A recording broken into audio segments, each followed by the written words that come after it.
আজকে কাজের সূত্রেই গুগল ঘাঁটতে ঘাঁটতে একটা খবরে চোখ আটকে গেল। আজ শিবরাম চক্রবর্তীর 121তম জন্মদিন। তার নামে হচ্ছে রাস্তা। মুক্তারামবাবু লেনের নাম বদলে করা হচ্ছে শিবরাম চক্রবর্তীর নামে। রাজ্য শিশু কিশোর একাডেমির নামকরণও তার নামে করার জন্য রাজ্য সরকারকে প্রস্তাব পাঠাচ্ছে কলকাতা পৌর নিগম। আর এটা দেখেই মনে হলো যে আমরা যারা শব্দ নিয়ে কাজ করতে ভালোবাসি, পানিং পছন্দ করি, তাদের কাছে তিনি দ্রোণাচার্যের মতো, আমরা একলব্যের মতোই তাকে অনুসরণ করি। তাই আজ তাকে স্মরণ করার জন্যই আমার এই ছোট্ট প্রয়াস। যদি আমার এই ভিডিও ভালো লাগে তাহলে অবশ্যই শেয়ার করবেন, যদি কোনো সাজেশন থাকে তাহলেও অবশ্যই জানাবেন। এইটুকু অনুরোধ দিয়েই শুরু করলাম আজকের ভিডিও। আমার ফেসবুক পেজ ভেগেন যে খাস কৌশিক। যারা তার রসরচনা পড়েছেন তারা জানেন কিভাবে রস উপচে পড়ে, কিন্তু যারা তার আত্মজীবনীমূলক লেখা ঈশ্বর পৃথিবী ভালোবাসা এবং ভালোবাসা পৃথিবী ঈশ্বর পড়েছেন তারা জানেন কিভাবে মানুষটির বিনির্মাণ ঘটেছিল। শিবরামের জন্ম নিয়ে শিবরামের পিতা শিবপ্রসাদের একটা দলিল সংরক্ষিত আছে মালদা জেলার কালীগ্রামের ভারতী ভবনের লাইব্রেরিতে। তাতে লেখা আছে, বঙ্গাব্দ 1310 প্রাতে রবিবার 27 অগ্রহায়ণ শিবের কুমার শিবরাম জনমিল লীলা শঙ্খ বাজাইল শিব হ্রদে উপজিল আনন্দ অপার। এর থেকে এটা স্পষ্ট বোঝা যায় যে শিবরামের জন্ম 1310 বঙ্গাব্দের 27 অগ্রহায়ণ অর্থাৎ 1903 সালের 13ই ডিসেম্বর। জন্মসূত্রে তিনি ছিলেন মালদার চাঁচল রাজ পরিবারের ঘনিষ্ঠ। বাবার নাম শিবপ্রসাদ চক্রবর্তী, মাতা শিবরানী দেবী, এবং তিনি অবশ্য জন্মেছিলেন এই কলকাতা শহরের ইডেন হসপিটালে। আমি শুনেছি যে তারপরে কখনো চিকিৎসার জন্য আর সেখানে যেতে চাননি। তো মায়ের তত্ত্বাবধানেই কেটেছিল শিবরামের শৈশব আর কৈশোর। ছোটবেলা থেকে খুব দুরন্ত ছিলেন, স্বাধীন চেতা ছিলেন। একবার ছোটবেলায় বাড়ি থেকে পালিয়ে চলে এসেছিলেন কলকাতায়। পরে সেই অভিজ্ঞতা নিয়েই লেখেন তার অন্যতম শ্রেষ্ঠ রচনা বাড়ি থেকে পালিয়ে। শিবরাম পড়তেন মালদার সিদ্ধেশ্বরী ইনস্টিটিউশনে। 1919-এ সেখান থেকে ম্যাট্রিক পরীক্ষার জন্য নির্বাচনী পরীক্ষা দেওয়া হলেও চূড়ান্ত পরীক্ষা দেওয়া হয়নি। সে সময় ভারতবর্ষে চলছিল একটা স্বদেশী আন্দোলনের হাওয়া। অসহযোগ আন্দোলনের এক প্রচার সভায় মালদায় গিয়েছিলেন দেশবন্ধু চিত্তরঞ্জন এবং বাসন্তী দেবী। তো কলকাতায় ফিরে যাওয়ার সময় তাদের যাত্রার সঙ্গী হন স্বয়ং শিবরাম। কলকাতায় গিয়ে ভর্তি হন গৌড়ীয় সর্ববিদ্যায়তনে, যে প্রতিষ্ঠানের প্রধান ছিলেন নেতাজি সুভাষচন্দ্র বসু। পরে সেখান থেকেই শিবরাম ম্যাট্রিক পাশ করেন এবং পরবর্তীকালে স্বাধীনতা আন্দোলনের সঙ্গে যুক্ত হয়ে কারাবরণও করেন, এবং ম্যাট্রিকের পর আর লেখাপড়াটা সেইভাবে এগোলো না। তো শিবরামের এক ভক্ত পরবর্তীকালে তাকে প্রশ্ন করেছিলেন যে আপনি সারাটা দিন কিভাবে কাটান। শিবরাম অননুকরণীয় ভঙ্গিতে বলেছিলেন যে সকালবেলায় ঘুম থেকে উঠে শুয়ে শুয়ে একটু বিশ্রাম নেন, তারপর হাত মুখ ধুয়ে চা জল খাবার খেয়ে আবার শুয়ে পড়েন, দুপুরবেলা কষ্টে সৃষ্টে উঠে টান টান করে খাওয়া সারেন, তারপর দুপুরের আহারের পর ভাত ঘুম তো বাঙালির ন্যায্য পাওনা, দুপুরেতে ভাত ঘুমে থাকেন, বিকেলে চা জল খাবারের পর ভাবেন কোথায় বা যাবেন, বরং একটু শুয়েই থাকি, রাতের বেলার খাওয়া সেরে আবার ঘুমিয়ে পড়েন। এভাবেই কাটে তাঁর দিনগুলো, রাতগুলো। তো প্রশ্নকর্তা তখন বিস্মিত হয়ে জিজ্ঞেস করেছিলেন তাহলে লেখেন কখন? শিবরাম একগাল হেসে উত্তর দিয়েছিলেন, কেন, পরের দিন। তো মুক্তারামের তক্তাপোষে সুক্তরাম খেয়েই সারা জীবন আনন্দে কেটেছে তার। এমনিতে টাকা পয়সার সম্পত্তির প্রতি কোনোদিন খুব একটা আসক্তি ছিল না। নেহাত পেটের টান না পড়লে টাকার চিন্তাও করতেন না। পুরো জীবনটাই তার কাছে ছিল একটা ঠাট্টার মতো। কিরকম ঠাট্টা? প্রেমেন্দ্র মিত্রর সঙ্গে একবার আচমকাই পরিচয় হলো সিনেমা হলে। শিবরামের আবার রোজ একটা করে সিনেমা না দেখলে খাবার হজম হতো না। তো পরিচয়ের একটু পরে দুজনের গল্প এমন তুঙ্গে উঠলো যে সিনেমা দেখা উঠলো মাথায়। শিবরাম তখন ওই সিনেমা হলের সিটে বসে প্রেমেন্দ্রকে নিয়ে মানস ভ্রমণে বেরিয়ে পড়লেন। এদেশ ওদেশ ঘুরে বেড়াচ্ছেন, প্রেমেন্দ্র মিত্র হাঁ করে শুনছেন। মোটামুটি কোন কোন দেশ ঘুরতে যাওয়া হবে তার একটা খসড়া রেডি হয়েছে। এমন সময় প্রেমেন্দ্র হঠাৎ জিজ্ঞেস করলেন যে এত দেশ যে ঘুরবো দুজনে, তো টাকা কই? শিবরাম বললেন, আরে ভাইয়া, লাখ টাকার মামলা ঢুকেছি, জিতলাম বলে ওই টাকা হাতে পেলেই বেরিয়ে পড়বো দুই বন্ধুতে। হ্যাঁ, সেবার অবশ্য শিবরাম সত্যি 1 লাখ টাকার মামলা ঠুকেছিলেন তার পৈতৃক সম্পত্তির দাবিতে, যাকে বলে একেবারে শিবরামীয় মামলা। উকিল ব্যারিস্টার কেউ নেই, শিবরাম নিজেই সব, প্রমাণ বলতে একজন সাক্ষী। আবার সাক্ষী কে না, যার বিরুদ্ধে মামলা ঠুকেছেন স্বয়ং তাকেই নিজের পক্ষে সাক্ষী বানিয়েছেন শিবরাম। মানে এতই বিশ্বাস যে সাক্ষী মিথ্যে কথা বলবে না। শেষ পর্যন্ত যেটা ঘটা সেটাই ঘটলো। আদালতে দাঁড়িয়ে সেই সাক্ষী বলল যে ধর্মাবতার শিবরামবাবুর এই অভিযোগ সবটাই মিথ্যে, ভিত্তিহীন। ব্যাস, সাক্ষীর এক কথাতেই পুরো মামলা ডিসমিস।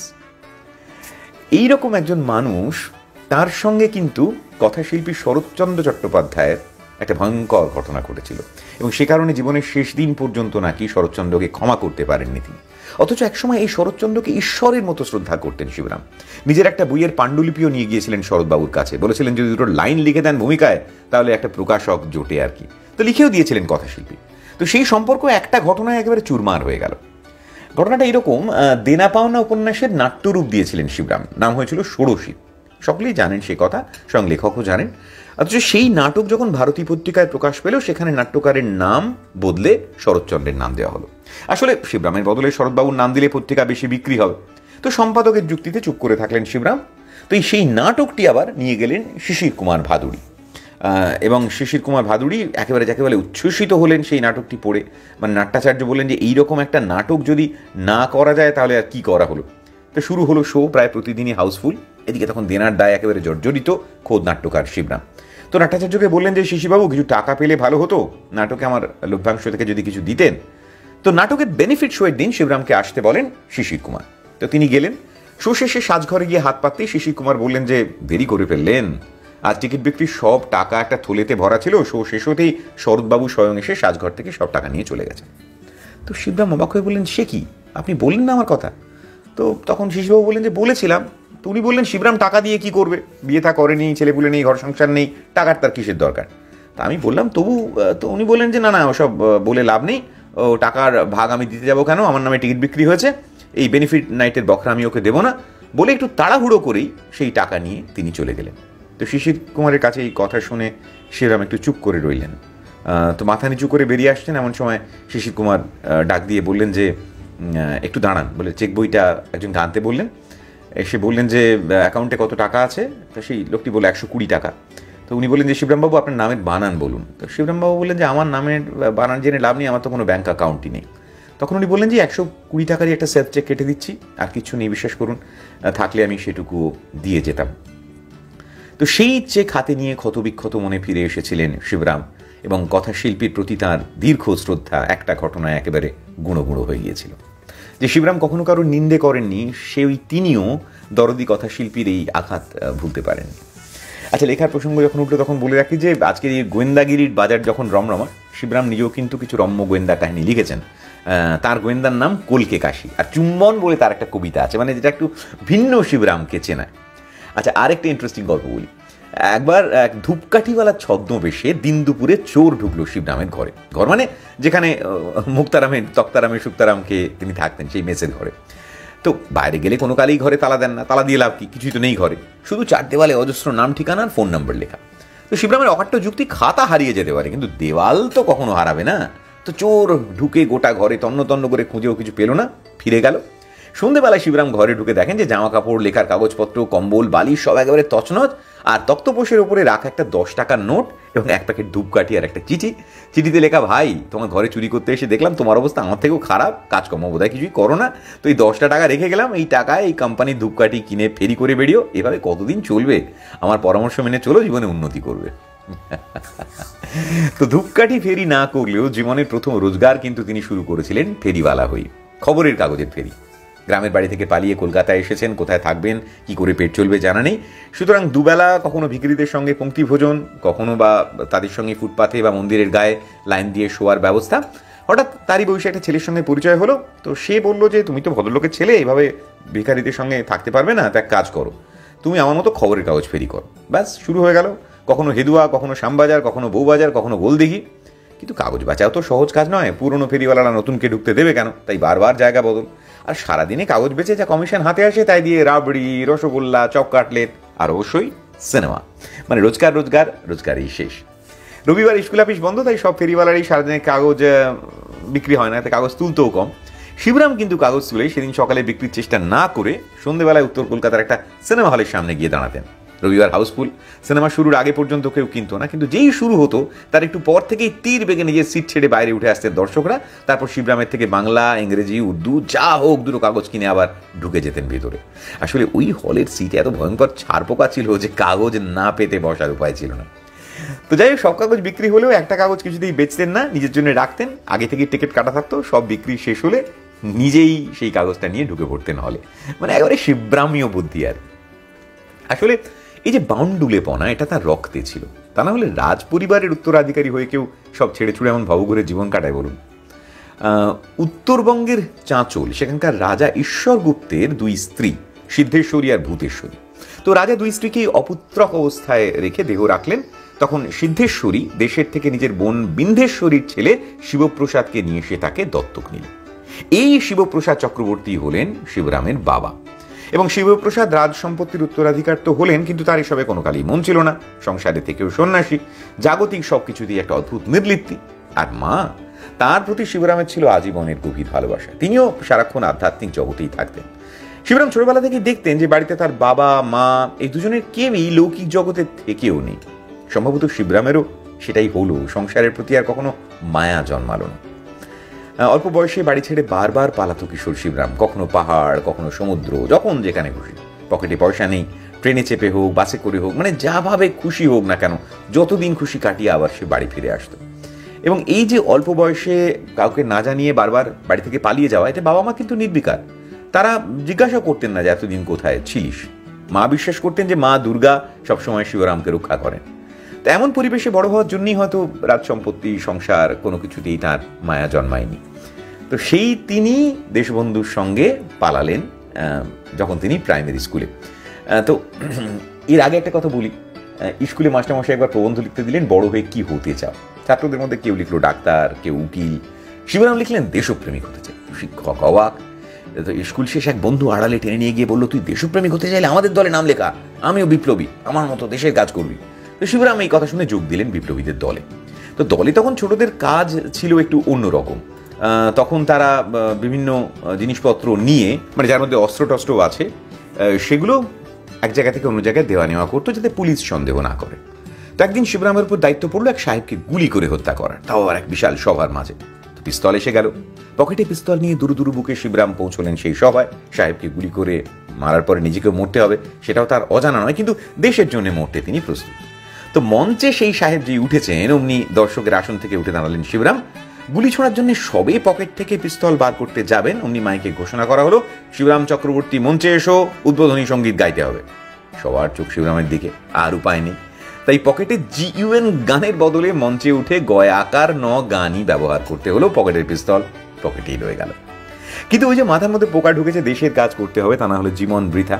তো চাঁচলে যখন সভা করতে এলেন দেশবন্ধু, তখন গোটা এলাকা তার ভাষণ শুনতে ভেঙে পড়ল এবং তিনি এত উদ্বুদ্ধ হলেন CR দাসের ভাষণ শুনে যে তার সঙ্গে তিনি কলকাতায় যাওয়ার ট্রেনে উঠে পড়লেন।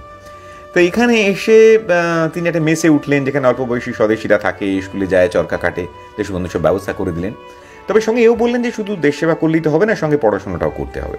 তো শিবরামকে স্কুলে ভর্তি করা হলো। সে মেসের কিন্তু কড়া নিয়ম। মেস ম্যানেজারের হাতে দেশবন্ধু 10টা টাকা দিয়ে বললেন যে শিবরামের বই, খাতা, পেন, জামা সব কিনে দিতে।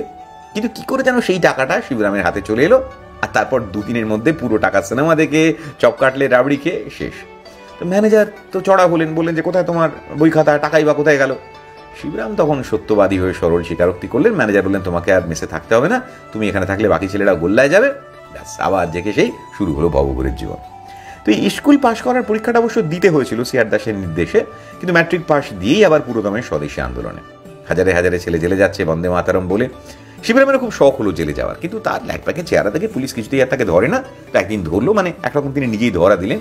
তো জেলে গিয়ে শিবরাম অবাক। গ্রামে তার কিশোরী প্রেমিকা রিনি, যে কলকাতায় চলে এসেছিল, সেও রয়েছে ওই জেলে। জেলের মধ্যেই আবার প্রেমিকার সঙ্গে পুনর্মিলন, কিন্তু বেশি দিনের সুখ কপালে নেই। কয়েকদিন পর অন্য জেলে বদলি হয়ে গেলেন শিবরাম, আবার বিচ্ছেদ। তারপরে জীবন নিজের গতিতে চলেছে। আবার মুক্তারামের কথায় ফিরে আসি। মুক্তারামের মেসে একদিন কুখ্যাত টেগার্ড সাহেব হানা দিলেন। চারিদিকে পুলিশে ছয়লাভ। সাহেবের কাছে পাকা খবর আছে যে শিবরামের মেসে প্রায় নাকি বিপ্লবীরা এসে রাতে থাকে। তো টেগার্ড এসে জিজ্ঞেস করলেন, তোমার মেসে আর কেউ আছে? শিবরাম বলেন, আগে হ্যাঁ, যা যখন খুশি চলে আসে, চলে যায়, আবার আসে। তো টেগার্ড জিজ্ঞেস করলেন, এর মধ্যে কে আসছিল? তো উনি বললেন, তারক এসেছিল। কেমন দেখিতে? তো শিবরামের বর্ণনা শুনে টেগার্ড বলে উঠলেন, yes, that's a man, he is surely a terrorist. তো শিবরাম বলেন, টেররিস্ট না জানি না স্যার, তবে হি ইজ আ নভেলিস্ট। তখন বাট ওর লেখার শোনাটা টেরারের থেকে কোনো অংশে কম নয়। তো শেষ পর্যন্ত সাহেব কি বুঝলেন কে জানে, শিবরামের ঘর সার্চ করা হলো, কিছু পাওয়া গেল না, কিন্তু এলাকায় বিশাল নাম ছড়িয়ে পড়লো তার। কেউ ভাবলো তিনি পুলিশের চর, কেউ ভাবলো তিনি বিপ্লবী। যারা পাত্তা দিত না তারা দুবেলা এসে খাতির করতে শুরু করলো। কিন্তু সব থেকে বড় ব্যাপার যেটা হলো, সাধনবাবুর সন্দেশের দোকানে ধারে রাবড়ি পাওয়ার ব্যবস্থা হলো। তো আসলে এই খাওয়া দাওয়ার প্রতি তার একটা সাংঘাতিক আকর্ষণ ছিল, স্পেশালি চপ কাটলেট, রসগোল্লা, রাবড়ির সঙ্গে সিনেমা। আসলে শিবরাম এক কথা বলেছিলেন যে আমার তো আর কোনো নেশা নেই, আর আমার মতে নেশা করলে রাবড়ির নেশা করাই ভালো, মানে এটাই তার সিদ্ধান্ত আর কি। একবার বন্ধু কার্টুনিস্ট চন্ডিল আইডির সঙ্গে বেরিয়েছেন, তার ঘুগনিওয়ালার সামনে গিয়ে দাঁড়িয়ে বললেন যে 3 প্লেট ঘুগনি দাও। তো ঘুগনিওয়ালা জিজ্ঞেস করলেন যে আপনারা তো 2 জন, আরেকটা কাকে দেবো? তো বললেন আরেকটা তুমি খাবে, কোনোদিন নিজের ঘুগনি খেয়ে দেখেছো? আজ খাও। ঘুগনিওয়ালা তো এমন খদ্দের দেখে তো শেষ পর্যন্ত তার নিজের করা ঘুগনি নিজে খেয়ে তবে তার নিস্তার হলো আর কি। তা আরেকবারের ঘটনা, সেবার বেজায় টানাটানি চলছে, খবর গেল দেশবন্ধুর কানে। শিবরাম চিরকালই তার বড় প্রিয়, বারবার বলতেন যে শিবরাম আলাদা জাতের, ওর অন্য প্রতিভা। তো দেশবন্ধু চিঠি লিখলেন সুভাষ বোসকে যে শিবরামকে আত্মশক্তি কাগজে নিয়ে নাও, খুব ভালো লেখেও। তো গুরুর আদেশে শিবরামকে চাকরিতে নিলেন নেতাজি, কিন্তু মানুষটি তো শিবরাম নিয়মকানুনের ধারে কাছেও নেই। কোনোদিন অফিস যান তো কোনোদিন যান না, কখনো আসেন তো কখন বেরিয়ে যান কেউ জানে না। তো সুভাষ বোসের কানে গেল সে কথা, তিনি তো একটা নিয়মনিষ্ঠ মানুষ, তার এইসব ব্যাপার পছন্দ নয়। তো তিনি শিবরামকে ওয়ার্নিং দিলেন রোজ আসার জন্য। কি কার কথা শোনে, ফলে একদিন যা হওয়ার তাই হলো। হাতে একটা খাম এসে পৌঁছলো, যার মধ্যে 100 টাকার একটা নোট আর সুভাষচন্দ্রের 1 লাইনের একটা চিরকুট। তাতে লেখা আপনাকে আর দরকার নেই, চাকরি নেই, করে চলবে। অন্য কেউ হলে ভয়ে কুকড়ে যেত, মানে আমরা আর কি, কিন্তু তিনি তো শিবরাম। হাতে বরখাস্ত হওয়ার চিঠিটা পেয়ে স্বস্তির নিঃশ্বাস ফেললেন যে আর গোলামি করতে হবে না। তো কাগজের চাকরি যেমন গেছে, তেমনই আবার আস্ত একটা খবরের কাগজের মালিকও হয়ে গিয়েছিলেন শিবরাম, কিন্তু তার জন্য জেলে যেতে হয়েছিল তাকে। তো যুগান্তর পত্রিকায় তখন দেউলিয়া, বন্ধই হয়ে যাবে এমন অবস্থা। মাত্র 500 টাকা দিয়ে শিবরাম কিনে ফেললেন যুগান্তরের সত্ত্ব, সম্পাদক হলেন। তখন অনেক কাগজে ইংরেজ সরকারের কপি পড়ে প্রায় তাই অবস্থা। তো যুগান্তরে ইংরেজ সরকারের বিরুদ্ধে লেখা চেপে শিবরামও পড়লেন রাজরোষে। তো একদিন দপ্তরের কাজ ছেড়ে মেসের দিকে ফিরছেন, রাস্তাতেই খবর পেলেন যে পুলিশ এসেছে, তাকে খুঁজছে। শিবরাম বুঝে গেলেন কি কেস, ঢুকে পড়লেন সামনের একটা মিষ্টির দোকানে। যদি জেল হয় তাহলে কতদিন মিষ্টি খাওয়া হবে না। তো শেষ পর্যন্ত 20টা বড় সাইজের রসগোল্লার অর্ডার দিলেন। ধরা যখন পড়তে যাবে রসগোল্লা খেয়েই ধরা পড়ি। টপ 20টা রসগোল্লা খেয়ে ফেললেন, কিন্তু পকেটে হাত দিয়ে দেখলেন একটি টাকাও নেই। কি করবেন? তো দোকানের মালিক সঙ্গে লোক দিয়ে বললেন যে শিবরামের সঙ্গে মেস পর্যন্ত গিয়ে টাকা নিয়ে আসার জন্য। বাড়িতে ঢোকার মুখেই গ্রেপ্তার হলেন শিবরাম। পুলিশকে বোঝালেন যে একজনকে টাকা মেটাতে হবে, একবার ঘরে ঢোকা দরকার। কে কার কথা শুনে পেছন দিকে তাকিয়ে দেখলেন সেই কর্মচারীও পাছে তাকেও পুলিশ ধরে। তো জেল হলো, ছাড়াও পেল শেষ পর্যন্ত সেই ছেলেটি, মানে শিবরাম। তো ছাড়া পাওয়ার সময় জেলের বললেন যে আপনার নিজের যা জিনিস আছে তা নিয়ে যেতে পারেন। নিজের বলতে কিছুই নেই, জেল থেকে নেওয়া 2 কম্বল, যেটা নিয়ে যাওয়ার নিয়ম ছিল না, কিন্তু উনি কি করে ম্যানেজ করে সে 2 বল দাবা করেই বেরিয়ে পড়লেন রাস্তায়। তারপর ফিরছেন মেসে। তো সেই মেসে ফেরার আগে সেই মিষ্টির দোকানে গেছেন, ধারে টাকা মেটাতে হবে। তো ঢুকতেই দোকানের মালিক হাত জোড় করে বললো, না না না, দয়া করে বোমা মারবেন না, যা টাকা লাগবে বলুন আমাকে, আমি দিয়ে দিচ্ছি। ততদিন আসলে স্বদেশী হয়ে বিখ্যাত হয়ে উঠেছেন শিবরাম আর কি। আর জেলে যাওয়া মানে সন্ত্রাসবাদী। শিবরাম বললেন, না না, আমি সেজন্য আসিনি, আমি টাকা দিতে এসেছি, নিতে আসিনি। তো মালিক তো কিছুতেই মানবেন না, কাপা কাপা হাতে ক্যাশ বাক্স দিচ্ছেন। তো শিবরাম যখন সবটা বুঝিয়ে বললেন, তখন তিনি এত খুশি হলেন, টাকা তো নিলেনই না, উল্টে একজন মানুষ এক জায়গায় বসে একসঙ্গে 20টা রাজভোগ খেতে পারে শুনে সামনে বসিয়ে 20টা রাজভোগ খাওয়ালেন, এবং সেটা দেখে যখন বিশ্বাস হলো তখন আরও 20টা প্যাক করে দিলেন এবং বললেন যে এরপরে যখন ইচ্ছে আমার এখানে এসে খেয়ে যাবেন, পয়সা লাগবে না। না, শিবরাম অবশ্য দ্বিতীয় দিন থেকে ওই দোকানের ধারে কাছে আর যাননি, কারণ তার মতে ধারের ধার বেশি না ধরাই ভালো। এই হচ্ছে শিবরাম। ছোটদের জন্য লিখতেন, আর নিজের মনটাও ছিল একেবারে শিশুর মতো। ছিলেন একবারে খেয়াল খুশির রাজা। খুদে পাঠকরা ছিল তার বন্ধু, খুব ভালোবাসতেন ছোটদের। জীবনে কোনোদিন কারণ নিন্দে করেননি, শুনতেও চাইতেন না। কেউ যদি কখনো এসে বলতেন, শিবরাম দা আপনার নামে মুখে খারাপ কথা বলে বেড়াচ্ছে, সঙ্গে সঙ্গে শিবরাম উত্তর দিতেন, হতেই পারে না মশাই, আপনি ভুল শুনেছেন, বলেই তার হাত ধরে নিয়ে যেতেন খাওয়াতে। নিজেকে সাহিত্যিক পরিচয় দিতে খুব সংকোচ বোধ করতেন, বলতেন, ধুর আমি আবার সাহিত্যিক কোথায়, প্রেমেন, অচিন্ত, শরৎচন্দ্র, বিভূতিভূষণ এরা হলেন সাহিত্যিক, কত ভালো ভালো লেখেন, তাদের পাশে আমি। বলতেন, সার্কাসের ক্লাউন যেমন সব খেলাই সে পারে, কিন্তু পারতে গিয়ে কোথায় যে কি হয়ে যায়, খেলাটা হাসিল হয় না, হাসির খোরাক হয়ে ওঠে, আর হাসির হলেই তবে তার খেলা হাসিল হয়। তো এই ক্লাউনের দর্শনটাই আলাদা, আমি হলাম সেই ক্লাউন। আসলে শিবরামের দেখার চোখটাই ছিল অন্যরকম। আকাশের দিকে তো আমরা সবাই তাকাই, কিন্তু শিবরামের মতো তাকাতে পারি কি না? এই প্রসঙ্গে একটা গল্প আছে। সুনীল গঙ্গোপাধ্যায় তখন আনন্দবাজারে চাকরি করেন। তো একদিন বেলার দিকে এক সাহিত্যিক এসে খবর দিলেন যে শিবরামবাবুকে দেখলাম অফিসের কাছেই ফুটপাথে চিট হয়ে শুয়ে আছেন, মনে হয় শরীর টরীর। সুনীলবাবু বললেন, সর্বনা, সে কি কথা? সদল বলে ছুটলেন, গিয়ে দেখেন সিল্কের পাঞ্জাবি আর ধুতি পরে শিবরাম টান টান হয়ে শুয়ে রয়েছেন ফুটপাথে। তো বললেন, কি হলো, শরীর খারাপ লাগছে? বললেন, না না, ফার্স্ট ক্লাস আছি। আসলে যেতে যেতে হঠাৎ মনে হলো যে ফুটপাথে শুয়ে আকাশটাকে দেখলে কেমন দেখতে লাগে সেটা একবার দেখা উচিত। আসলে শরীরটা সত্যি ঠিক যাচ্ছিল না, স্মৃতি কমে আসছিল, কথাবার্তা অসংলগ্ন, কপট দক্ষিণ অবস্থা। প্রায় বলতেন, জিনিসপত্র সব বাঁধা হয়ে গেছে, এবার একটা ট্যাক্সি পেলেই চলে যাব। চিরকাল লোককে বিশ্বাস করেছেন, বারবার ঠকেছেন, অনেক প্রকাশক ঠকিয়েছে, শেষ দিকে সেই সময় রাজ্য সরকার এবং কয়েকটি সংস্থা মিলে তার চিকিৎসা এবং ভরণ পোষণের জন্য যে মাসিক 600 টাকা করে দিত তারই এক পাড়াতুতো পরিচিতর কাছে, সেই টাকারও সদ্ব্যবহার হতো না। শুকনো রিক্ত চেহারা, অথচ কেমন আছেন জিজ্ঞেস করলেই উত্তরে আসতো যে খাসা আছি, ফাইন আছি। কোনোদিন কোনো অভিযোগ ছিল না।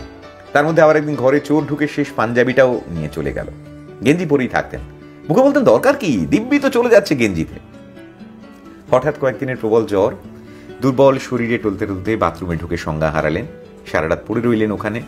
পরদিন বেলায় খবর জানাজানি হতে ভর্তি করা হলো হসপিটালে। সালটা 1980, তারিখটা 28শে অগস্ট। সকালবেলায় হাসপাতালের বেডে আচ্ছন্ন, বাড়ি থেকে পালিয়ে নায়ক। ডাক্তারবাবু জিজ্ঞেস করলেন, শিবরামবাবু এখন কেমন লাগছে শরীর?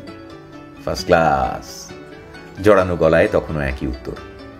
আর তার ঠিক 5 মিনিট পরেই সেই অপেক্ষা রচনা ট্যাক্সিতে চেপে বসলেন শিবরাম।